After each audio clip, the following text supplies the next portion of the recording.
Bom dia.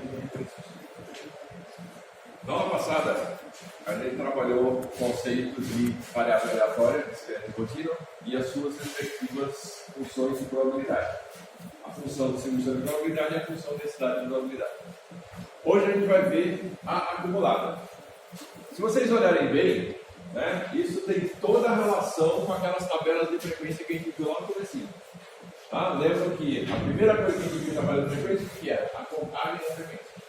Depois a gente viu o quê? A frequência relativa, que é a nossa probabilidade. E depois a gente viu as formas acumuladas, que é o que a gente vai ver agora. Ou seja, a gente continua dentro de uma ideia muito similar àquelas tabelas de frequência que a gente viu lá no comecinho. Tá? E tudo que a gente está fazendo tem alguma relação com aquilo ali. Tá? Então, a distribuição acumulada é basicamente o quê? Dentro da tabela de frequência. É eu somar todos os valores até aquela linha da tabela, é isso? Ou seja, a primeira linha é a própria, a segunda linha é a soma da frequência da primeira linha com a segunda linha, é isso? Pronto. Ou seja, é exatamente o que essa equação está me dizendo. Soma todo mundo até chegar àquele x que é equivalente à minha linha da distribuição na tabela do valor. Ali só diz a base, né? Tá? Só que agora eu estou fazendo isso não em cima de uma tabela de frequência, eu estou fazendo isso em cima de uma tabela de probabilidades. Tá? Ou seja, cada valor tem a sua própria probabilidade, então quando eu estou somando todos os valores até aquele cidadão. Então o primeiro é o próprio. O segundo é quem? O primeiro mais o segundo. O terceiro, primeiro, o segundo com o terceiro. E o último é a soma de todo mundo. Tá? Ou seja, é o mesmo conceito. Tá? Não mudou absolutamente nada. O que a gente está fazendo é, eu estou pegando aquele conceito de primeira tabela de frequência e agora estamos aplicando diretamente a probabilidade. Mas ele é exatamente o mesmo. Tá? Então, formalmente, o que a gente tem aqui? Bom, a gente tem uma notação um pouquinho mais rebuscada, né? Mas F é a mesma notação que a gente usava na tabela de frequência, lembra? F maiúsculo. Tá? E a gente tinha também a frequência relativa acumulada. O que a gente está fazendo agora? Isso aqui é a nossa frequência relativa acumulada. Ok? Na frequência simples acumulada, eu fazia o quê? Eu somava as frequências simples. E aqui eu estou somando as frequências que são equivalentes às frequências relativas do tabela. Ok? Então, no fundo, toda essa parafernália aqui é para dizer que o que eu estou fazendo equivale à mesma coisa que eu fazia na tabela de frequência. Okay? Bom, então, toda vez que eu for pensar em termos de uma soma, essa somatória está dizendo para mim o seguinte: olha, some todo mundo até o valor da entrada. Tá? E com isso você vai ter a frequência acumulada, que ela é exatamente a probabilidade de x ser menor ou igual a x. Nesse caso, pessoal, a gente está falando de distribuições discretas, e portanto aquele igual faz diferença, ok? Quando a gente for para a distribuição contínua, lembra que vai ser uma integral e, portanto, não vai fazer diferença ter lá o igual. Tá? Lembre-se desse detalhe. Okay? Então, o igual ele é importante para as distribuições de frequência por valor. Ele é importante para as variáveis discretas. Quando for para as contínuas, o igual não é necessário. Tá? Ele não é importante. Ok? Tranquilo bem, pessoal?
Tranquilo? Ô, professor, Oi. por que na tabela tem 4 colunas e está falando que é sobre 3 moedas?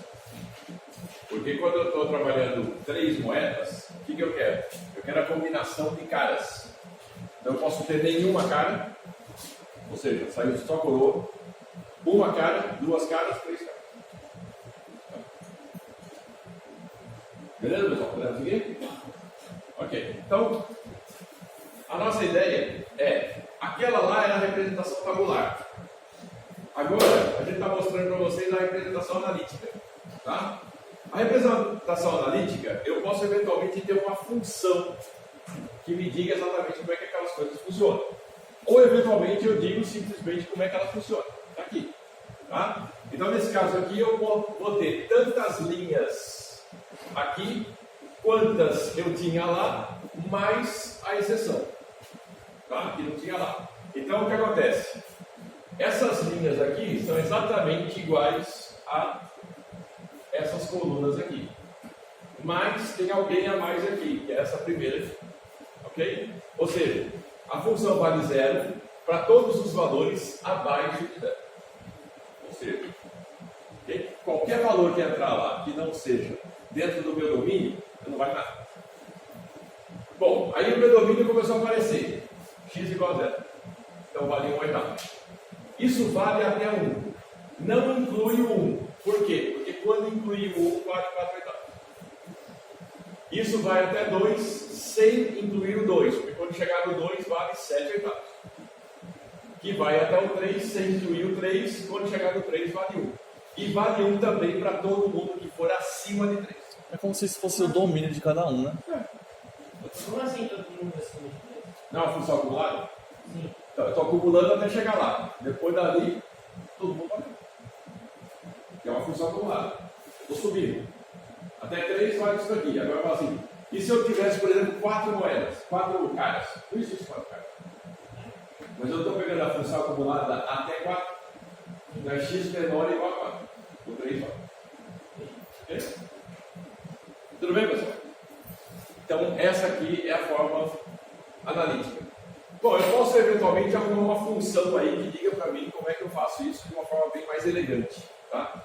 Mas lembra que eu falei na aula passada? Não tem uma forma mais ou menos correta. Tá? Posso ter uma forma mais ou menos elegante. Essa forma aqui não é a mais elegante. Tá? Mas não está errado. Toda a informação que eu preciso está aí.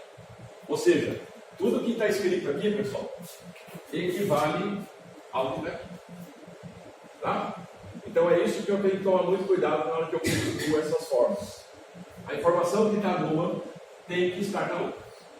Não pode ter nada aqui que não tenha lá. Tá? Nenhuma informação aqui pode ser diferente da informação que está lá. Se eu quiser fazer uma forma mais elegante, eu posso arrumar uma função em termos de x que dê para mim exatamente esses valores. Tudo bem. Se eu achar, está ótimo. E se eu não achar, desse jeito está bom demais. Tá? O importante é a informação que você está passando para a pessoa. E a informação tem que estar correta. Só. Ok? Bom, e assim como a gente tinha lá a representação tabular desde lá atrás, né? Representação tabular, analítica, o que está faltando? A gráfica. Tá? Então, essa aqui é a representação gráfica. De novo, deixa eu apagar a luz para vocês verem. De novo, a gente tem alguns detalhezinhos importantes nesse gráfico aí. Tá? Se vocês olharem o eixo das abscissas ali, o que vocês estão vendo? A função não dizia que vale 0 até chegar em 0? Dá para perceber que essa linha aqui está mais grossa do que a linha que dá para lá, tá vendo?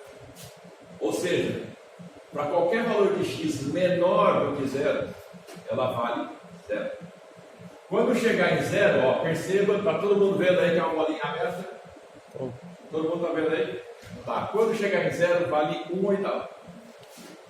E vale esse 1/8 até chegar em 1. Ó, perceba a bolinha aberta aqui de novo.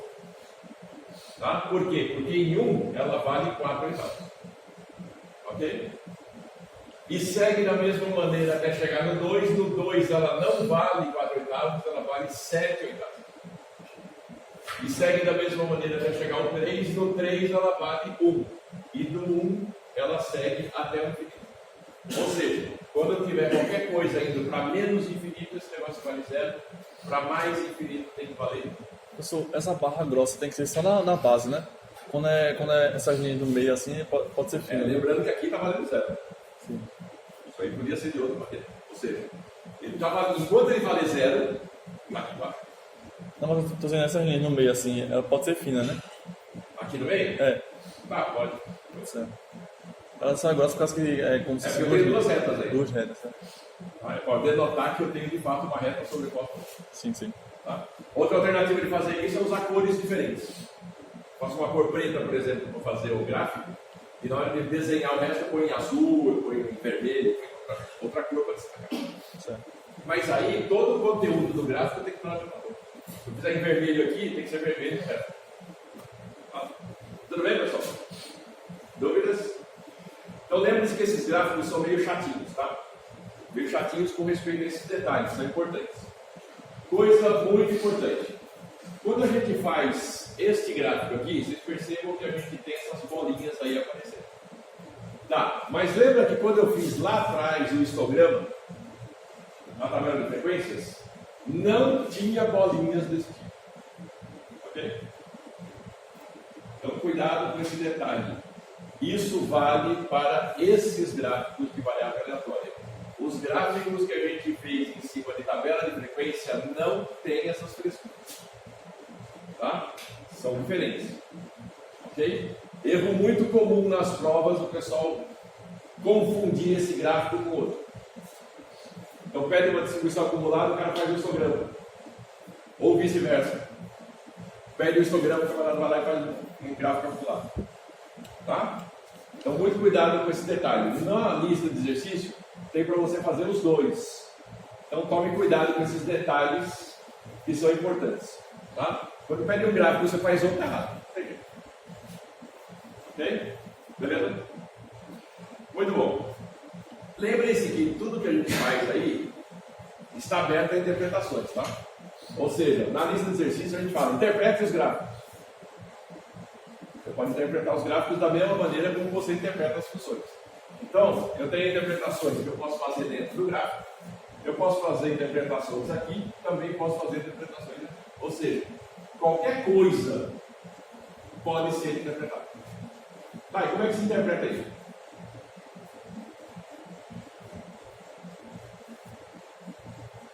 Bom, em termos de exercícios genéricos fica meio chatinho de interpretar, mas quando eu tenho um objetivo, eu criei isso aí por alguma coisa. Né?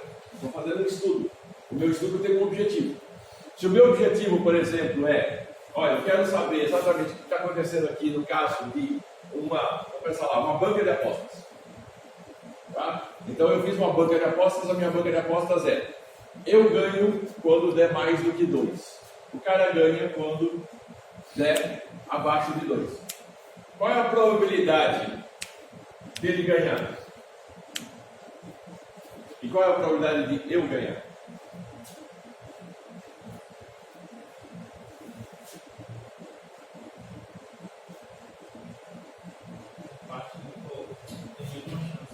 A mesma chance. Tá? Se vocês verem ali, ó, até 1 é 4/8, que é meio. Acima disso, também dá meio. Ou seja, se eu fizer um jogo baseado nisso, a chance do camarada ganhar contra mim e de eu ganhar contra ele é a mesma. É metade do cada um. Ou seja, é um jogo justo. Ok? Agora, e se eu inventar um outro jogo que eu tivesse uma chance maior de ganhar contra a aposta dele? Não é um jogo muito justo. Então, quando vocês pegam a maior parte dos jogos que a gente diz, né, jogos de azar, a chance de você ganhar contra a banca é muito inferior do que a banca ganhar contra você. Então, por exemplo, uma roleta. Se você apostar seco no número, a tua chance de ganhar é 1 em 36. E da banca ganhar é 35 em 36. Tá fácil, né? Eu vou apostar um joguinho simples na Mega Sena. A minha chance de ganhar é 1 em 2 bilhões de cacetadas. Isso é um jogo de azar. Na verdade, o azar é você ganhar. Tá? O cara da banca, alguém ganhar é um baita azar. Por quê? Porque na verdade todas as chances estão a favor dele. Aqui não, aqui pelo menos o jogo é mais justo. Se eu fizer o jogo dessa maneira, ele tem a chance de 4/8 de ganhar e eu tenho a chance de 4/8 de ganhar.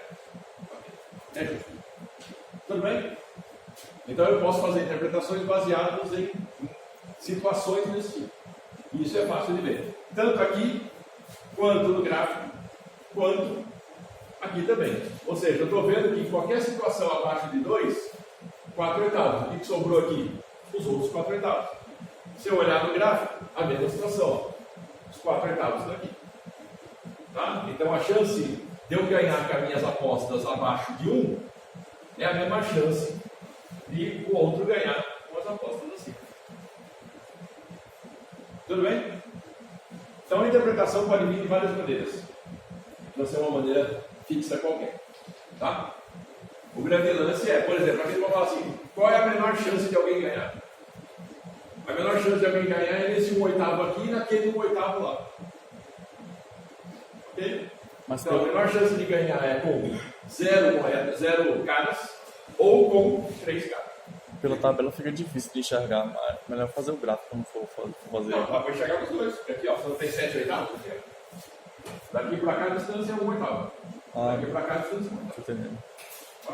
E eu posso ver a mesma coisa aqui, ó. Ok? Ou seja, qualquer forma eu posso ter a mesma interpretação. Tá? Lembre-se, a diferença entre a forma analítica, a forma tabular e a forma gráfica é que informação eu quero passar e para quem eu quero passar. Tá? Então, se eu estou fazendo uma coisa mais arroz e feijão, forma tabular todo mundo entende. Se eu quero fazer uma coisa mais elegante, eu vou fazer a forma analítica, que é bem mais elegante. Tá? Se eu quero passar informação para alguém que não conhece absolutamente nada, essa forma é. Porque a forma gráfica todo mundo enxerga e entende alguma coisa. Pode entender tudo, mas alguma coisa. Tudo bem? Então isso vai depender do meu alvo, do meu público. Para quem eu estou escrevendo, para quem eu estou passando a informação. Tá? Em relatórios científicos e coisas mais rebuscadas, normalmente, pessoal, a gente acaba usando essa forma aqui, que é a forma analítica. Tá? É bem mais elegante. Se eu estou escrevendo para uma revista, estou escrevendo para um relatório técnico, uma tese, uma dissertação, é preferível a forma analítica. Tá? Por quê? Porque isso aí vai cair na mão de pessoas que sabem o problema. E elas são capazes de interpretar isso. Tranquilo, pessoal? Até aí? Vai? Então lembre, tudo que a gente está fazendo sempre tem essas três formas. Tem a forma analítica, tem a forma tabular, tem a forma gráfica. Tá? E como é que eu vou fazer numa situação prática? Tá? Não é sala de aula, não. Situação prática. Depende para quem eu estou escrevendo. Eu vou escolher uma das três formas. Tá? Na situação de sala de aula. Na situação de sala de aula, o exercício pede. Faça na forma analítica. Ou faça na forma gráfica. Ou faça. Aí tudo bem. Mas numa situação prática do dia a dia de vocês lá fora, é importante saber para quem você está escrevendo. Quando você está na academia, por exemplo, eu vou fazer um relatório. O relatório vai para o CNPq. Né? Pode acontecer que qualquer um de vocês tem uma bolsa do CNPq aí no projeto, eu tenho que escrever um relatório, o relatório vai para o CNPq. Quem vai avaliar o meu relatório? Resposta, não sei. Não sei. Ninguém sabe. Pode cair na mão de um camarada lá, pesquisador bambambam, que sabe tudo, ou pode cair na mão de um técnico que sabe absolutamente nada. Tá? Então isso depende de quê? Bom, depende de estruturas internas do CNPq que mudam todo dia. Eu já tive relatórios meus que eu fiz relatório todo bonitinho, caprichado, e botaram de volta. Por quê? Porque caiu na mão de um técnico que não entendeu nada.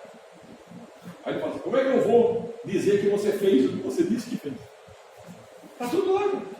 Estudando. Só que eu escrevi de uma forma rebuscada, pensando que quem ia ler é uma pessoa, né? Não é. Tive que reescrever o relatório com uma linguagem mais simples, mais tranquila e mostrando tudo que foi feito. Aí ele aprovou. Tá? Então, ninguém sabe. Pode cair na mão de uma pessoa que saiba muito, pode ser uma pessoa que não saiba muito. Ok, se eu estou fazendo um relatório do meu emprego. Bom, o relatório que você vai fazer do seu emprego provavelmente vai ser lido pelo seu chefe imediato. E aí você conhece ele, você sabe o quanto ele conhece. Tá? Vou escrever para uma revista. pode subir o nível. Pode escrever de uma forma mais rebuscada, mais caprichada, porque com certeza vai ser lido por revisores que entendem. Ok? Então sempre é importante você saber para quem que você está escrevendo. Tá? Para não errar na dose. Ok? Muito bom. Então, vamos ver um exemplinho aí. Tá? Eu tenho um exemplo agora que é o lançamento de duas moedas e a minha variável aleatória, x, é o número de coroas obtidas em cada lançamento. Tá? Ou seja, o exercício até é mais simples do que o anterior. Então ele pede para fazer duas coisas. Primeiro, representa essa probabilidade na forma tabular. E segundo, represente isso aí na sua forma analítica. Tá, vamos lá, vamos ver como é que é isso aqui. Então, primeiro, na verdade eu estou olhando um lançamento, são só duas moedas. Eu posso partir do meu espaço amostral, que está aqui, cara a cara, cara está sendo cara. Tá? Coroa, cara, coroa, cara. Tá? Ok. Então, minha variável aleatória vai ter apenas três valores: 0, 1 e 2. 0 nesse primeiro caso, 1 nesses dois casos aqui e 2 nesse caso aqui. Tá? Joia. Qual é a probabilidade? Bom, aí fica fácil. Né? Vocês possam mostrar. Só pode acontecer 0 neste caso. É um caso em 4. O que é VA mesmo? Não, ao contrário. Começou daqui. Tá? No caso de uma cara, eu tenho coroa cara ou cara coroa. Então são esses dois casos. Dois casos em 4 possíveis. E coroa é o quê? Apenas esse caso aqui em 4. Em 4. O que é Oi. VA mesmo? Vai dar. Ah, tá. Tá? Bom, e aí o que acontece? Feito isso, eu já tenho exatamente as probabilidades de 0 cara, 1 cara, 2 caras. Beleza. Então, tá errado aqui. É por isso que ele me confundiu. Troca C por K e está resolvido o problema. Aí fica tudo certo. Tá? Bom, então a questão aqui é, agora eu tenho exatamente quais são as minhas probabilidades com 0, com 1 e com 2. Tá, beleza. Então, a minha função tabular vai ser como? Eu tenho a primeira linha que vai dizer para mim quais são os valores de x, a segunda linha que dá para mim a função acumulada. Ok? Tá, e se eu quiser colocar a probabilidade no meio? Sem problemas. O importante é, ele pediu acumulada, então faça acumulada, não deixe de fazer acumulada. Tá? Então, se eu quiser fazer do mesmo jeito que a gente fez no anterior aqui, ó, desse jeito, problema nenhum. Sem problema, pode fazer. Só lembre que você precisa dessa linha. Essa linha é a sua resposta. Essa aqui não é a sua resposta. Tá? Beleza. Então, vamos lá. Professor, agora o problema é que Oi? tá o erro que É que cara e coroa, C e K está ao contrário. Na verdade, aqui é C e aqui é K. Tá? Por isso que na hora que deu 0 cara aqui, ó, como o K aqui estava correndo de cara, ficou esquisito. É o contrário. Tá? Bom, então, fazendo com 3 linhas ou fazendo com 2, tanto faz. A representação tabular tem que conter essa última linha aqui. Então, vamos lá. Para 0 é 1/4. Beleza, está aqui. Para 1 é 1/4 mais meio, que dá 3/4, correto? Está aqui. E por fim, para 2 casas, é 1. Tá? Joia. Então, isso aí resolve o problema, a representação tabular é essa daí. Tá. Só que ele pediu também o seguinte, no item B, faça isso aí na sua forma analítica. Ok, vamos lá. Forma analítica. Então, olha lá. Lembrando que na forma analítica sempre não tem uma linha a mais, tá, pessoal? Ou seja, vale 0 em toda situação que for abaixo do primeiro valor do domínio. Ok? Então, nesse caso, vale 0, abaixo de 0. Sempre vai ser 0? Não, pessoal. Depende muito do que eu estou fazendo. Tá? Se eu estiver trabalhando com temperatura, vai ser 0 abaixo da temperatura mínima que eu observei. Tá? Que pode ser lá 25 graus, pode ser 30 graus, ou seja, quanto tempo. Ok? Então a minha função vai começar lá na frente. Não vai ser sempre no 0. Ok? Bom, e aí a mesma coisa. Entre 0 e 1 vale 1/4, não inclui o 1, porque o 1 está incluído aqui. Vale 3/4 quando chegar no 1. Não inclui o 2, porque o 2 está aqui. E vale 1 para todo x. igual ou superior a 2. Tá? Dúvida aí?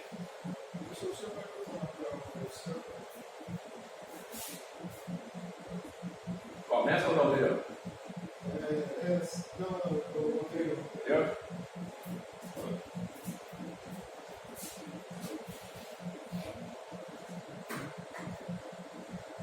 Beleza?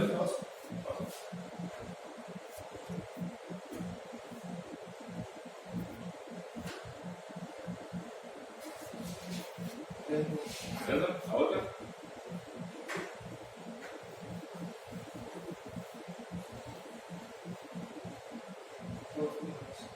Aí item C para vocês fazerem em casa, representação gráfica. Tá? Na lista de exercícios tem vários exercícios desse tipo aqui. Tá? Para fazer nas 3 representações. Dá para perceber? Tá? Onde está o nó da coisa? O nó da coisa é entender exatamente como é que você vai partir do espaço amostral, criar sua variável aleatória e chegar nessas coisas. Partiu do espaço amostral, conseguiu criar a probabilidade e o resto é tranquilo. Tá? Não tem muito mistério. Beleza? Nesse caso ainda falou que teria que usar a variável aleatória, mas tem casos que a gente tem que identificar que tem que usar a variável aleatória. Porque, na verdade, quando você sai do espaço amostral e cai numa variável que está com uma correspondência para um valor real, você já sabe que é uma variável aleatória. Tá? Se ela for determinística, eu vou levar sempre para o mesmo lugar. Não é o caso. Tipo temperatura, né? Se eu tiver alguma coisa que deve ser no mesmo lugar, por exemplo, toda vez que eu jogo uma moeda para cima, ela cai. Então, toda vez que eu jogar para cima, ela cai, não tem jeito. Ela vai cair. Então, independente se eu jogar para cima, se eu jogar de lado, ela vai cair. Então, não é uma variável aleatória, é uma variável determinística. Certo. Tudo que eu fizer vai levar para o mesmo lugar, ela cai. Tá? Uma variável aleatória, não. Ela pode me levar para vários lugares diferentes de acordo com a informação. Essa é a diferença entre uma variável determinística e uma variável aleatória. A determinística, toda situação me leva ao mesmo lugar. Na aleatória, toda situação me leva a lugares diferentes. Tá? Mas aí não é dado, o dado não é determinístico, quando você Não, tem uma cair de qualquer jeito? cair ele vai cair, mas eu não sei que valor ele vai cair. Ah, sim. Pode cair 1, 2, 3, 4, 5, 6. Qual é o valor? Certo. Tá? Beleza, pessoal? Tranquilo? Ok, então vamos lá. Vamos ver o que acontece agora quando a minha variável aleatória agora é contínua. Tá, no caso anterior era discreto, eu sabia que eu tinha que somar até aquele valor. Tá? Agora o que eu vou fazer? Eu estou na mesma situação de uma variável contínua. Uma variável contínua, eu sei que eu não posso mais simplesmente somar. Né? A gente já viu lá no passado qual é o equivalente da soma na variável contínua? É a integral. Então eu vou ter que fazer uma integração. Tá? Então a minha função, ela é basicamente o quê? A mesma ideia, ou seja, uma função acumulada até aquele valor de x, mas agora não é mais uma soma. Agora ela é o quê? Uma integral de menos infinito até x. Okay? Da função que eu estiver usando e vou integrar nesse domínio. O senhor cobra as fórmulas assim ou o senhor cobra como fazer a tabela, como fazer... No caso aqui não tem muito jeito, você não tem que fazer uma integral. Não, integral não. Estou dizendo assim, tipo... Entender se todas essas fórmulas que tem no conceito e tal. É porque isso aqui é um conceito. Se você partir do conceito errado, você vai chegar no lugar errado. Então é melhor partir do certo. Sim, mas memorizar, entendeu? Isso é conceito. Certo. Tá? Então aí a questão é, na hora que você estiver trabalhando com uma função acumulada, a notação dela é essa aqui. Se você colocar f pequeno é densidade, não é isso aí? Sim. Então partir do lugar errado. Provavelmente se você partir do lugar errado, você vai chegar no lugar errado. Aí não é uma questão da anotação, é uma questão de que a anotação ajuda você a ir para o caminho certo. Tá? Bom, então o que eu vou fazer agora? Eu vou pegar essa função densidade, vou integrar. Lembrem-se, não vai precisar necessariamente do menos infinito, mas eu vou precisar de algum lugar de saída, né? Que normalmente vai ser quem? Vai ser o primeiro valor do meu domínio. Até x. X aqui, pessoal, é genérico mesmo. Tá? Ele é genérico mesmo. Ok? Então eu vou fazer a função. O resultado disso aqui é uma função. Tá? É uma função x. Então vamos lá. Nesse caso aqui, como é que acontece? Vamos pensar numa função. Essa função aqui é dada por 1 sobre b menos a. Para todo a entre x, todo x entre a e b. Ou seja, ela vale 0. Está dando para ver o risquinho azul aqui? Ela vale 0 até a. Quando chegar em a, ela vale 1 sobre b menos a. Esse valor vai até b. Quando chega em b, ela vale 0 outra vez. Então, esta aqui é a função, na sua forma analítica. E aqui, olhando isso daqui na forma gráfica. Tá? Beleza. Vai ter forma tabular aqui? Não vai ter forma tabular. Tá, pessoal? É uma função contínua. Não dá para pensar numa forma tabular. Então, só vai ter a forma analítica e a forma gráfica. Não tem tabular aqui. Ok? Pronto, então eu já estou vendo as duas, como é que é a cara delas. Tá? Tanto analítica quanto gráfica. Joia. Isso aqui é a minha densidade. Como é que eu vou chegar na acumulada? Então, vamos lá. A minha acumulada, como eu falei para vocês, eu vou fazer uma integral indefinida em x. Então eu vou ter como resultado uma função de x. Tá? A minha função não é apenas um valor, mas ela é um valor que depende de x. Então, de novo, ela vale 0 quando estiver abaixo do valor a. É isso? Aqui, que é a mesma coisa que a gente tinha aqui. Tudo bem?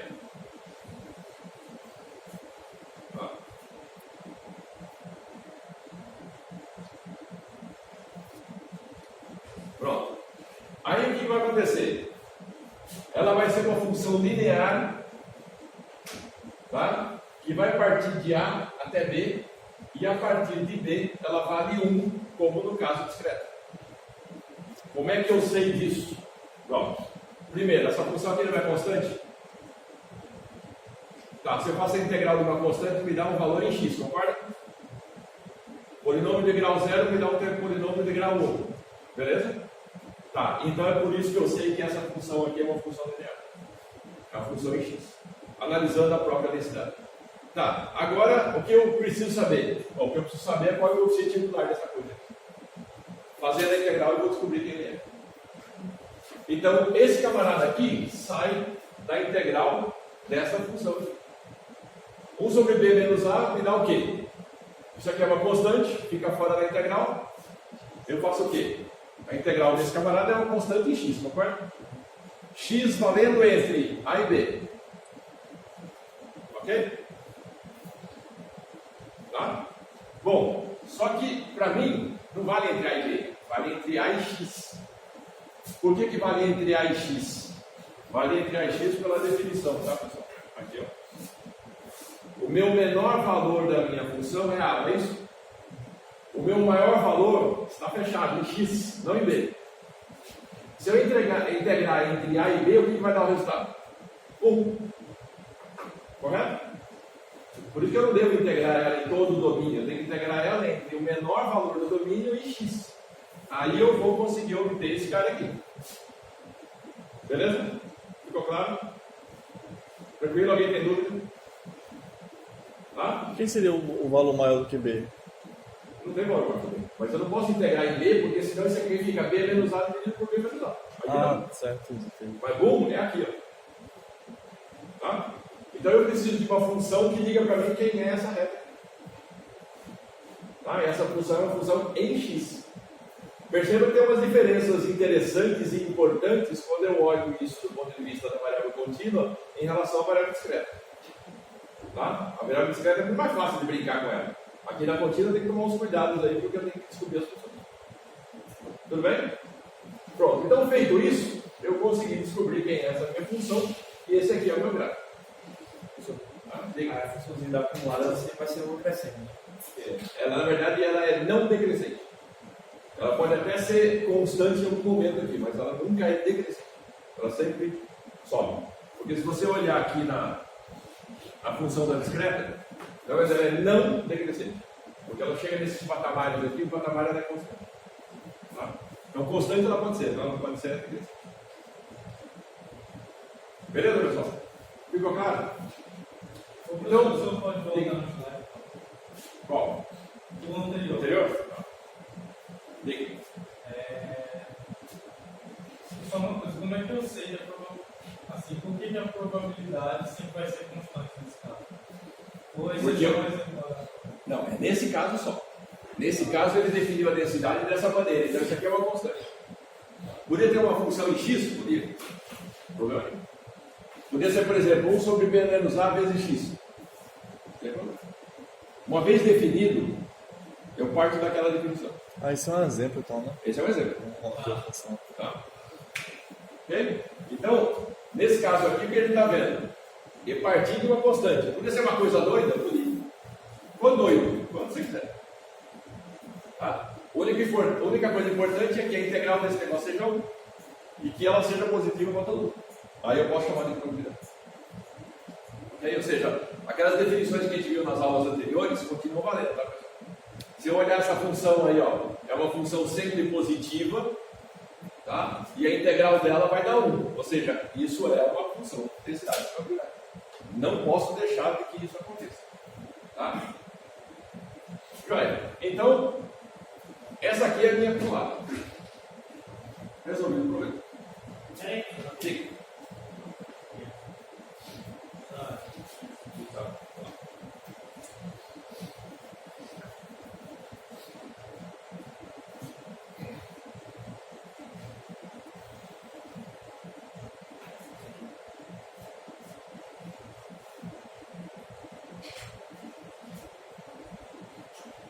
Só a primeira prova vai dar. A primeira prova vai dar. Até a partir de tabela de decisão.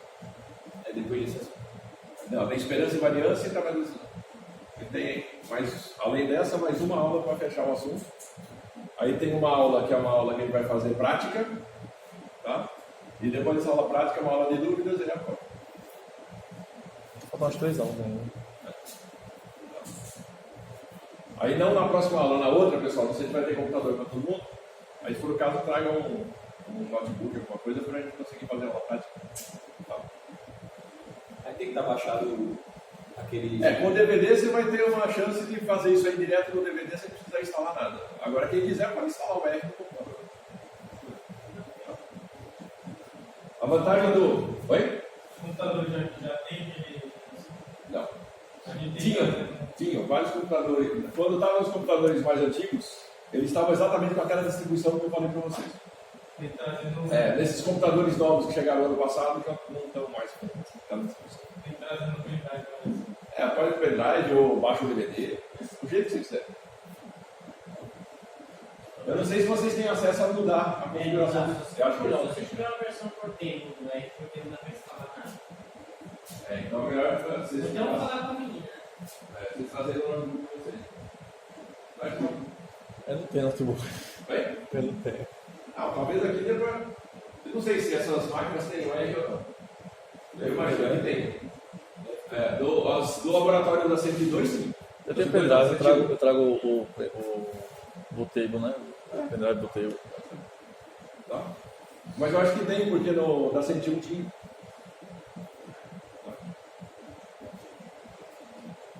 Qualquer coisa a gente vai pra lá. Oi? Qualquer coisa a gente vai pra 101.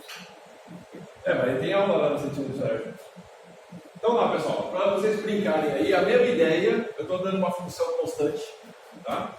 Então, vamos lá, para gente tentar fazer esses três aqui, representação gráfica, analítica e a acumulada. Então, nesse caso aí, eu tenho uma função, essa função é a função densidade, tá? Na função densidade, ela vale 1 sobre 2, entre 1 e 3 e 0 caso contrário. Então, primeira coisa, vamos começar fazendo a forma gráfica dessa mesma função aqui. Tá? Depois, a gente faz a acumulada e vê a sua forma analítica. Ou seja, integra esse cara aí. E depois a gente faz a forma gráfica dessa função acumulada. Tá? Vamos lá, nós fazemos 15 minutos. Vai seguir os mesmos passos do exemplo anterior. Tá?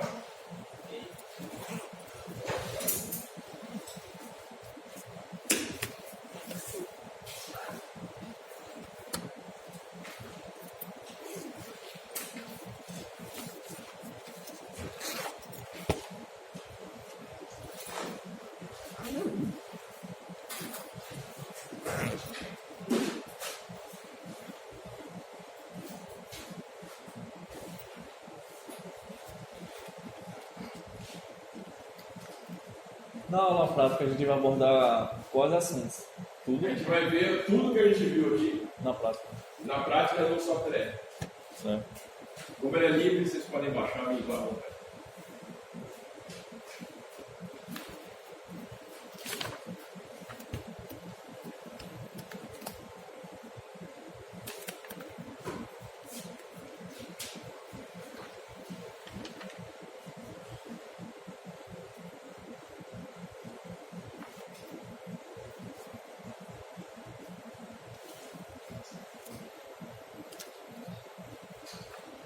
Professor, oi, como que é o nome do programa?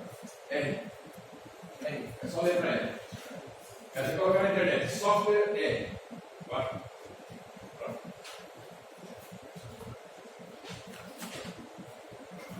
O site dele, se não me engano, é www.finan.org. Tem que ser pegar um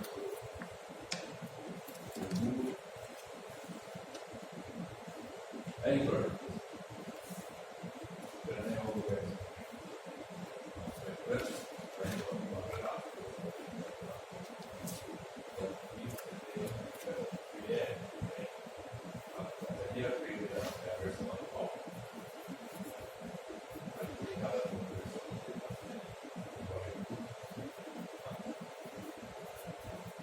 Vai dar a parte básica dele, tem mais de 200 como se fosse uma chave, né? Então, não é muito bom. Começou a ter essa feliz. Não, é difícil. Depois vai achar que a versão Windows tem a versão Windows, e se não me engano tem a versão para Mac.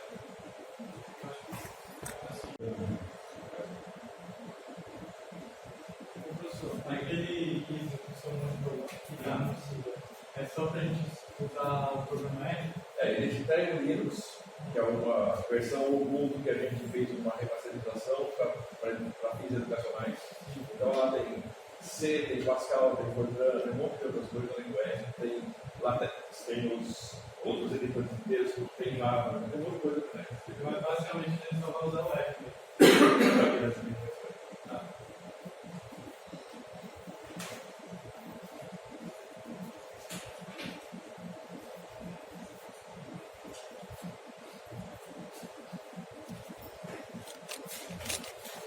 Quando eu for integrar, sempre o valor de baixo vai integrar, vai ter que ser o no caso. É o menor valor do domínio.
Professor, a gente não integrar, a gente coloca de uma 3 ou de uma X. Aí fica uma. Se você integrar em uma 3, vai virar 1. Ah, sim, verdade. Aí fica. Em X, né?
faz a luz aqui também.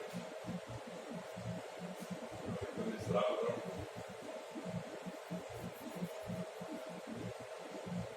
Mas é quando esse daí que aguenta, mas tira mas.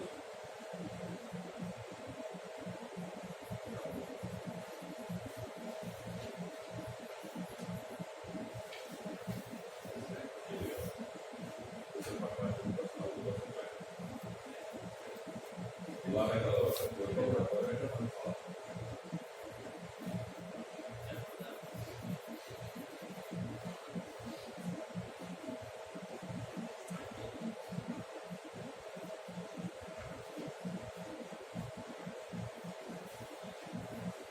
Professor, no caso anterior, como é que você tinha extraído pela função? Podendo pegar o zero de menos de 30 a x. Se você fizer integral de 1 a 3 aí nesse caso, você vai poder tirar 1.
Não? Tem que falar com a menina. Eita. Eu não sei o nome dela, mas ela fica nessa sala. Esse corredor direto, a primeira sala à esquerda. Depois das sentadas do real. É, depois do geral. Não, vou ver isso pra mim. Mas olha, quando vocês terminam aí, eu vou tentar ver aí como é que vai deixar isso aqui, tá? Só falar pra ela como é que estava e. Tá, ok.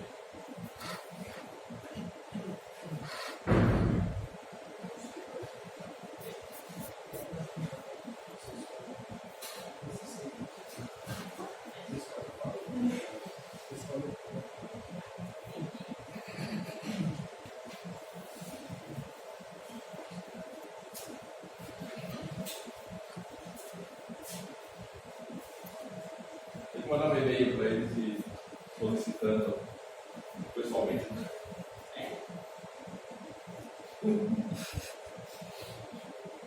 A menina estava lá. Tá. Mas tudo bem. Tem que ser por e-mail. Né? Mandando ver. Vamos lá, pessoal. Então é o seguinte. Como é que é a solução da brincadeira? Primeiro, né, bem simples. Então, a forma gráfica está todinha em meio. Fora de meio aqui vale 0, acima de 3 vale 0 também. Tá? E a gente deixar nesse caso aí nem conta, né? Aqui não precisa porque eu estou no contínuo. O contínuo não tem essa frescura. E na frescura no discreto, porque no discreto existe uma diferença de valor. Tá? Então no contínuo não tem que esquentar a cabeça com isso, tá pessoal? Então vamos lá. Abaixo de 1 vale 0, acima de 3 vale 0, entre 1 e 3 vale meio. Tá? Beleza? Deu certo aí?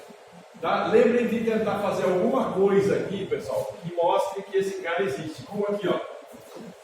Tá? Alguma coisa, ou uma caneta de cor diferente, ou eventualmente um traço mais grosso ali, para mostrar que esse camarada é diferente daquele. Tá? Vejam que aqui e aqui ele está com uma cor diferente, aqui no meio não tem essa cor. Então, está ficando claro aí que tudo que é azul é o gráfico que eu quero. Beleza? Tranquilo? Pode seguir? Vamos lá. Depois. Funcionar assim, aí a função acumulada. Tá? Na função acumulada, eu estou trabalhando com a primeira linha é todo mundo que está abaixo do valor mínimo, ok? Tá? Então, entre 1 e 3. Depois, a função acumulada é esse cara aqui, que é o resultado da integral que eu fiz em cima do valor meio. Ok? Então, isso vai dar x menos 1 dividido por 2. Essa é a minha acumulada entre 1 e 3. Tá? E vale 1 quando o x for igual ou superior a 3. Beleza? Todo mundo acertou? Bem? Peraí. Essa aí não fiz não.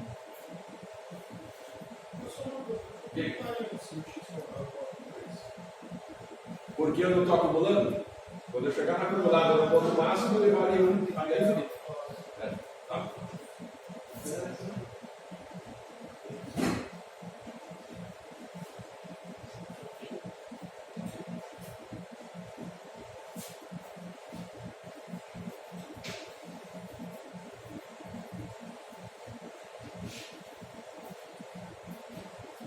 Eu só entendi esse x menos 1 sobre 2. Veio da integral. Tá, só. A integral de meio. De meio entre 1 e x vai dar x menos 1. Ah, tá.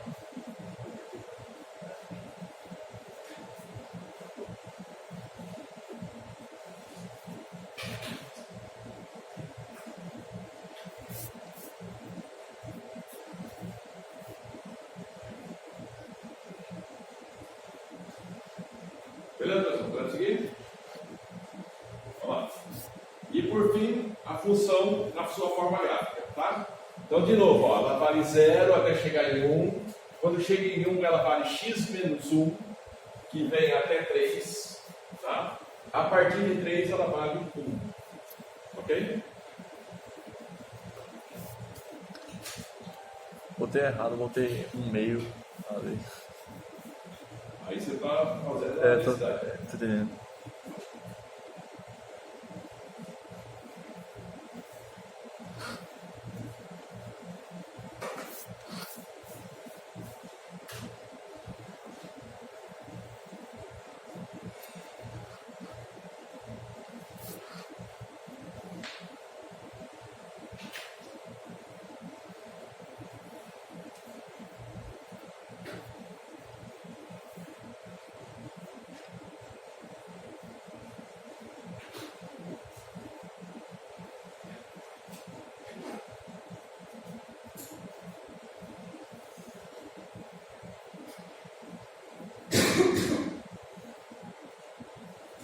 Tem que botar 1,0 ou só basta botar um ali?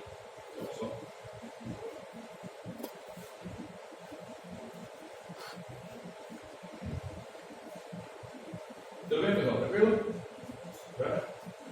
Bom, então isso aí resolve esse exercício. Tá? Eu sempre um exercício simples, é rapidinho de fazer. Ok? Agora, coisa importante, tá, pessoal? Lembrem da régua para o dia da prova. Tá? Por quê? Porque distorções nessa escala vai distorcer o gráfico também. Ok? Então, muito cuidado com isso. Tá? Muito bem, então vamos lá. As propriedades das funções acumuladas. Então, primeiro, ela vale entre 0 e 1, sempre. Tá? Por quê? Porque ela está atrelada à probabilidade que também vale entre 0 e 1. Tá? Segunda coisa, importantíssima, tanto no caso discreto quanto no caso contínuo. O limite com x tendendo a menos infinito vai ser sempre 0. Limite à direita, x tendendo a mais infinito, vai ser sempre 1. Tá? Isso aí para todo caso, tanto faz discreto quanto contínuo. Segundo, a função ela é não decrescente. No caso contínuo, ela vai ser sempre crescente até o último valor. Tá? Só que antes disso, ela é um patamar em 0 e depois ela é um patamar em 1. Por isso que ela é não decrescente. No intervalo onde ela assume valores, ela é uma função crescente. Ok? No caso discreto, não. Ela é não decrescente em todo o domínio. Ok? E outra, ela é uma função contínua à direita e limitada à esquerda. Tá? Ou seja, eu tenho sempre um problema de descontinuidade. Tá? O problema de descontinuidade começa no domínio e termina no final desse domínio. A partir daí, ela é constante. Ok? No caso discreto, ela já tem os seus patamares e já é descontínua dentro do próprio domínio também. Ok? Outra coisa importante, se eu tiver a função acumulada, né, a gente viu como sair da discreta e chegar na acumulada.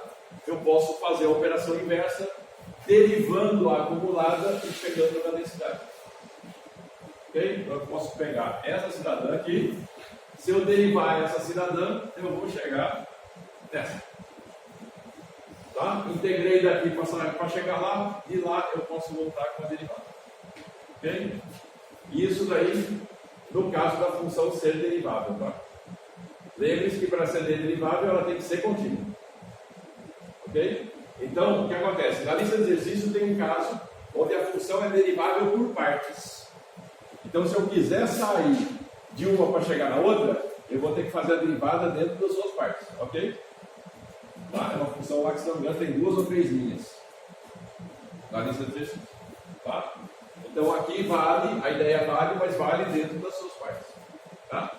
E por fim, né, a ideia de que se você integra para chegar na densidade, essa aqui seria a minha operação inversa. Quando você fala partes, você só quer dizer o intervalo, né? Porque ela tem vários intervalos onde ela tem valores diferentes. Ah, certo. A função dela é função por partes. Certo. Não é uma função só para tudo.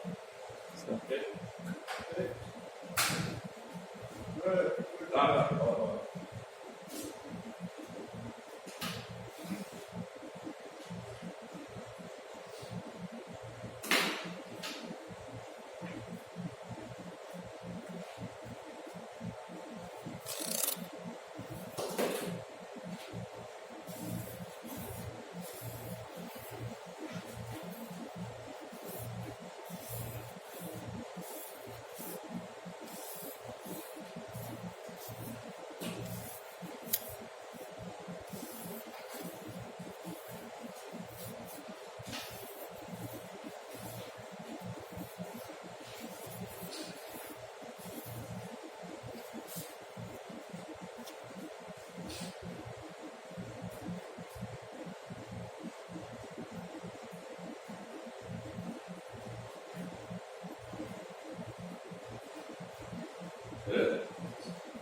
Ok. Então, pessoal, com isso daqui eu consigo fazer tanto a ida quanto a volta, tá? No caso discreto, o que vai acontecer? Como é que eu faço para resolver o problema? Eu não tenho como derivar aquilo ali, tem? Então eu faço as diferenças. Tá? A derivada é justamente as diferenças que eu faço no mundo contínuo. No mundo discreto, o que eu faço? Eu diferencio como? Fazendo as diferenças. Então, se eu pegar uma função como essa daqui, ó, e fizer as diferenças entre os patamares, eu volto para isso aqui. Ok? Posso fazer isso aqui também. Ó, 1 menos 7 oitavos dá quanto? 1 oitavo. 7 oitavos menos 4 oitavos. 3 oitavos. 4 oitavos menos 1 oitavo. 3 oitavos. E aqui é o próprio 1 oitavo. Então, se eu tivesse só a linha de baixo, já era suficiente. Já é suficiente. Ok? Então, lembrem-se que a partir da densidade ou da função de probabilidade, eu chego na acumulada e posso sair da acumulada e voltar. Tá? Tanto no caso discreto quanto no caso contínuo. Num caso eu faço a diferenciação, no outro caso eu faço a derivada. Beleza? Então, tanto no caso um quanto no outro, essas propriedades aqui valem, tá? Nesse caso aqui, o que acontece? Eu simplesmente troco a diferenciação pelas diferenças. Tranquilo? Dúvidas aí, pessoal? Chegado? Muito bem. Então, vamos lá. Seguindo. Toda vez que eu for trabalhar com qualquer coisa dentro de uma variável aleatória, 2 informações são super importantes para eu entender como é que é o comportamento dela. Tá? Então, no primeiro caso, a gente viu como é que é a forma dela. A gente viu como é que é a função de densidade, ou a função de probabilidade. A gente viu como é que é a função acumulada. Isso me permite calcular as probabilidades. Mas isso vai permitir eu ter uma ideia de comportamento, mas não vai ter uma ideia de como é que ela está trabalhando. Para isso a gente vai usar essas 2 medidas chamadas de esperança e de variância. Tá? Então, a esperança é o quê? Bom, a esperança na forma bem arroz e feijão é o que se espera dela. Tá? Então, isso aí é traduzido pela média ponderada dessa variável. Por que uma média ponderada? Porque tanto no caso contínuo quanto no caso discreto, o que eu estou fazendo é uma média que depende da ponderação dada pelo próprio x. Tá? Então, o que vai acontecer? Quando eu somar isso em função de x, eu tenho uma função ponderada pelo próprio x. Ok? Aí, por que ele é uma média? Se eu pensar em termos de uma média, o que ele é? Ele é a soma de todos os valores dividido pelo número total, correto? Tá. Se eu pensar em termos da probabilidade aqui, o que significa? Se eu somar todo mundo e dividir por n, a probabilidade de sempre dividir por n? Não é? Olha lá, vamos voltar aqui.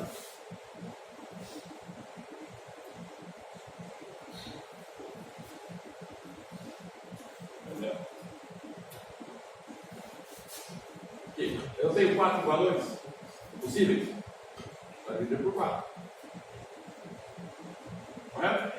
Então, o que significa? Significa que, na verdade, a própria probabilidade já é uma divisão por n. Tá? Então, se eu estou usando isso aqui dividido por n, o que eu estou fazendo?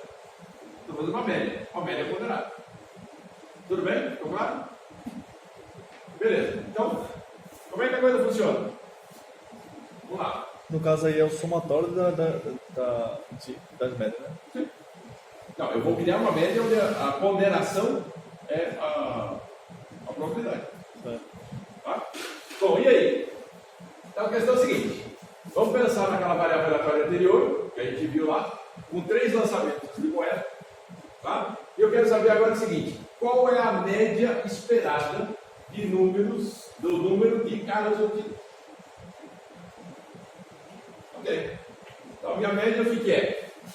Bom, eu tenho 0 vezes 1/8. Está percebendo que é todo mundo aqui por 8? Tá?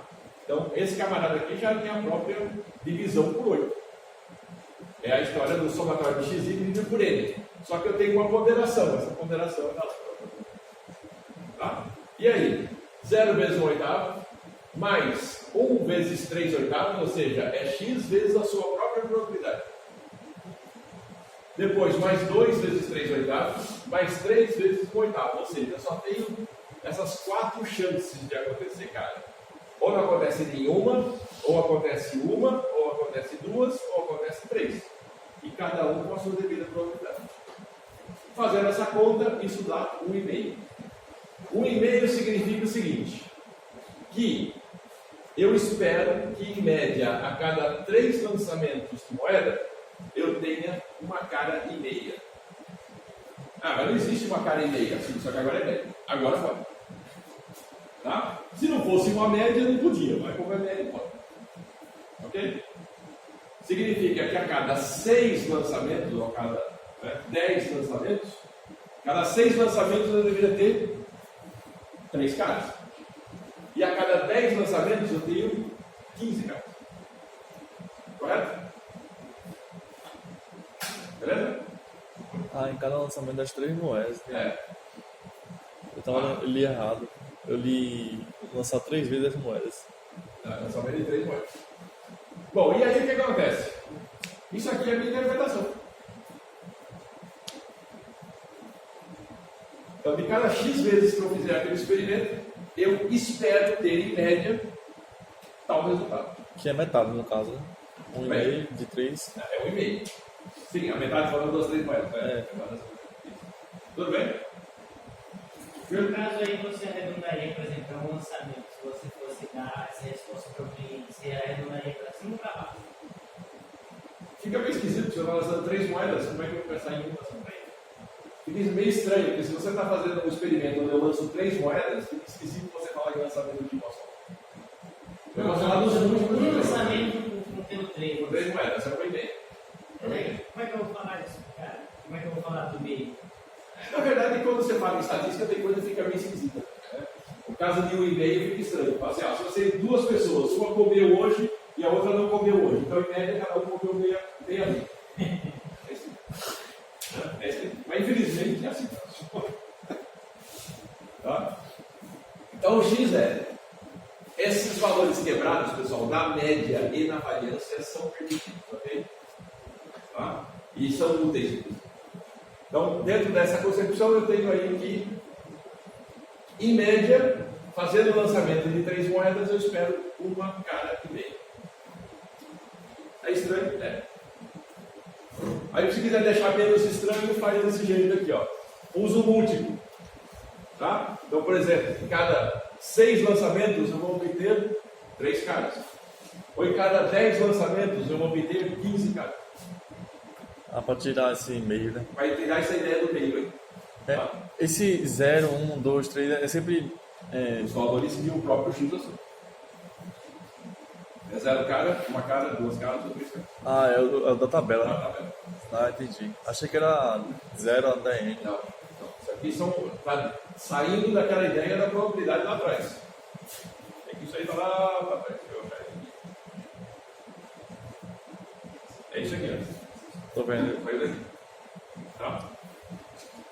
Beleza. Então, nessa ideia aqui, meio esquisita ou não, essa aqui seria a minha interpretação da esperança. Tá? A esperança é uma média ponderada.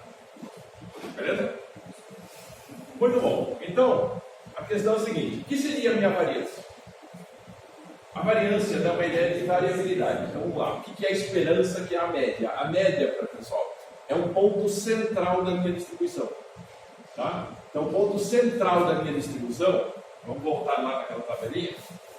O ponto central da minha distribuição, nesse caso aqui, por ser uma distribuição simétrica, tá? Ela vai cair exatamente aqui no meio. E se a distribuição for assimétrica, aí ela pode cair um pouco para lá, um pouco para cá. Por que ela é simétrica? Porque se eu dividir ela na metade, está vendo que eu tenho 3 oitavos e 1 oitavo? Do lado de cá eu também tenho 3 oitavos e 1 oitavo. Então ela é simétrica. Se eu botar um espelho do lado de cá, o que eu enxergo do lado de lá vale do lado de cá. Tá? Mas ela pode ser assimétrica. Ela pode ter valores aqui que não tenham nada a ver com um lado e com o outro. Então essa média vai tender para onde? Para o lado da maior assimetria. Tá? Quando a função é simétrica, ela vai estar exatamente no meio. Ok? Mas ela não necessariamente precisa estar. Tá? Então, isso aqui seria a minha média. Tá. E qual é a variabilidade?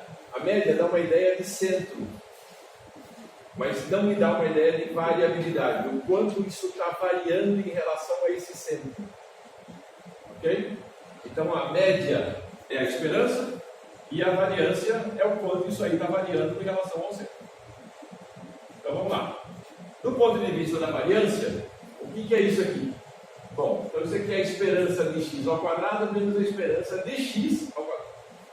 Parece igual, mas diferente, né? Então vamos lá.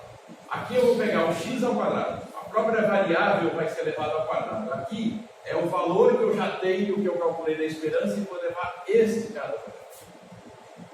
Tá? E aí a minha esperança de x ao quadrado é justamente isso. Ó, é x vezes p de x, só que o x é ao quadrado. Este x aqui dentro não é ao quadrado, pessoal, é só o de fora. Tá? O que eu espero, o que eu quero ver aqui é o quanto essa coisa está variando em relação a esse centro. Sim. Essa variância é a mesma que aquela de somatória de x menos a média. Só que lá eu faço para dados e aqui eu estou fazendo para distribuição da probabilidade. Mas é a mesma coisa. Tá? É a mesma ideia. Ok? Então, essa variação em relação ao centro me dá uma ideia de como é que a coisa está flutuando em relação a esse centro. Ok? Isso me dá uma ideia bastante razoável com respeito ao quanto a coisa está dispersa em relação a esse centro. Nesse caso vai ser igual, né? Oi? No caso do dado lá, vai ser igual, né? Não. Porque não tem a mesma chance dos dois. Ah, você falando de... Não, pelo fato dela ser simétrica, ser igual? Não necessariamente. Ah, tá. Bom, e aí? Aí eu tenho que fazer a conta. Né? Esse aqui eu já fiz. Se for o caso daquele exercício ali, eu tenho que fazer a conta de quem? Esperança de x quadrado. Claro. Então lá. O grande problema que eu tenho aqui é na interpretação. Quando eu falei de uma cara e meia, já ficou esquisito, né? Mas é uma cara e meia. Ou seja, a unidade é cara. Quando eu estou falando em termos de variância, significa o valor está ao quadrado, a esperança de x está ao quadrado. Qual a unidade disso aqui? É uma unidade quadrática. Então, se eu falar de cara, vai ser cara ao quadrado. Já cara ficou esquisito, imagina cara ao quadrado. Né? Se a minha variável é uma variável em quilo, é quilo ao quadrado. Se é metro, né? Eu estou fazendo uma unidade de medida linear de uma altura de uma pessoa. Quer dizer, de repente eu estou falando de altura, metro, a minha variância vai ser em metro quadrado. Quer dizer, eu saí de uma unidade linear para uma unidade de área. Meu, é esquisito demais. Né? Então o que a gente faz? Para tentar interpretar isso, já que valores ao quadrado não é muito fácil de interpretar, e muitas vezes é completamente absurdo de interpretar, né? O que a gente usa? A gente usa uma outra medida chamada de desvio padrão, que é a raiz quadrada da variância, e eu volto para a mesma unidade. Aí fica mais fácil de interpretar. Tá? Então, com a variância, eu consigo calcular, mas interpretar é muito difícil. Não é impossível, mas é difícil. Tá? Com o desvio, eu consigo interpretar por quê? Porque eu volto a ter a mesma unidade de x. E aí a interpretação fica mais fácil. Eu estou entendendo melhor como é que as coisas estão variando em forma linear em relação ao x, não em forma quadrática em relação a x. Tá? A interpretação fica bem mais fácil. Bom, então vamos lá. Se eu olhar, no caso lá do primeiro exemplo, perceba que agora eu estou pegando todos os valores de x ao quadrado. Perceba que a probabilidade não se altera, tá? A probabilidade é a mesma. Então eu tenho lá 0 ao quadrado vezes 1/8, 1 ao quadrado vezes 3/8, 2 ao quadrado vezes 3/8, 3 ao quadrado vezes 1/8. Isso me dá 3. Tá, só que ele me dá 3 o quê? Não sei ainda, não é a variância. Isso é só a esperança de x na quadrada. Para fazer a variância, o que eu preciso? Eu preciso desse 3 tirar aquele 1,5 que eu já calculei antes. Esse aqui. Tá? Então, 3 menos 1,5 ao quadrado me dá 0,75. 0,75 o quê? Caras ao quadrado. Fácil de interpretar. É esquisito demais. Tá? Então, cara ao quadrado não dá para interpretar. O que eu faço? Uso o desvio. Tiro a raiz desse negócio e dá 0,866 caras. Não melhorou muito a minha vida, né? Mas pelo menos está na mesma unidade. Okay? Então, a interpretação vai ser o quê? Que, em média, o número de cara de cada lançamento de 3 moedas honestas está a uma distância de 0,866 do valor esperado do cada item. Divertido, né? Copia esse negócio aqui por dentro. Quando a gente for tentar generalizar com um número maior de lançamento, a gente mexe também no nível padrão. Se você falar da média, por exemplo, a cada 10 lançamentos, aí eu tenho que pensar que isso aí também vai ficar por 10.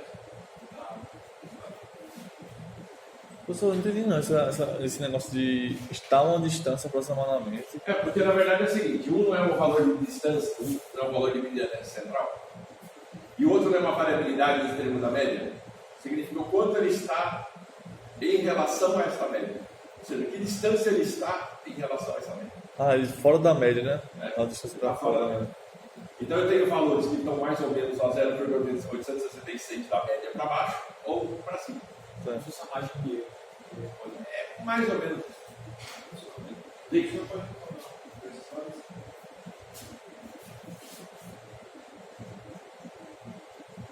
Um ou dois? Outro?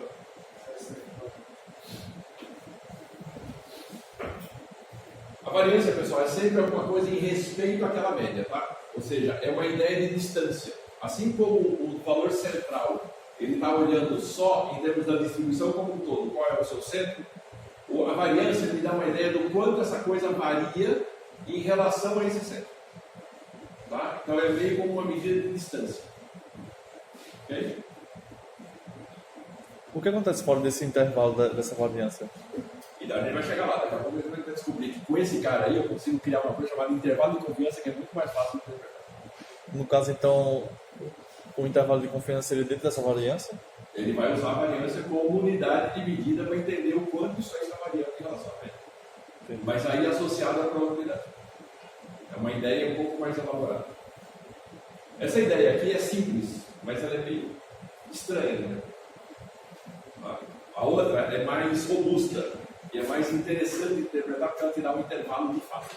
Aqui eu não posso falar de intervalo. Ela só dá um valor difícil de interpretar e de usar, né? Tá. Beleza? Nossa, agora? Eu acho que é útil para outros cálculos. Para outros cálculos, na verdade, vai ser super importante. Isso aqui vai ser a base da construção do intervalo de confiança que a gente vai ver no segundo na segunda parte. A ideia de média e variância compõe o intervalo de confiança. Certo. Vai já? Beleza. Então, pessoal, o que acontece é o seguinte: aqui eu cheguei nessa 1,5 cara em termos de média, em 0,866 caras, que é uma distância em relação a essa 1,5 cara, tá? E com isso eu consigo fazer algumas coisas interessantes. A gente não vai seguir mais hoje, porque o próximo exemplo vai demorar um pouco mais de tempo, mas a gente vai ver como administrar com média e variância uma carrocinha de cachorro-quente. Como é? Com isso aí eu vou administrar uma carrocinha de cachorro-quente. Tá? E obviamente com isso aí já dá para administrar qualquer negócio. Eu quero fazer amanhã, quando eu sair daqui, eu quero abrir uma loja de informática. Beleza. Eu quero abrir uma software house. Beleza. Dá para você administrar um negócio com isso aí.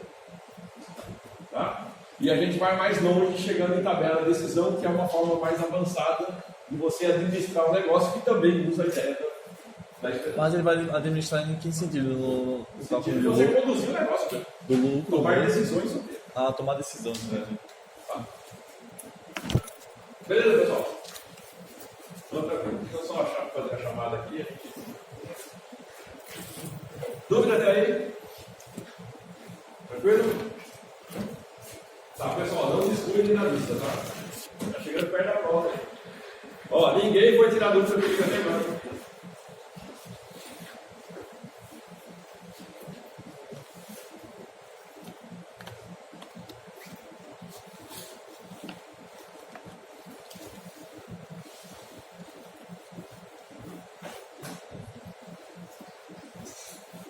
Olha lá, pessoal, chamada. Aleph.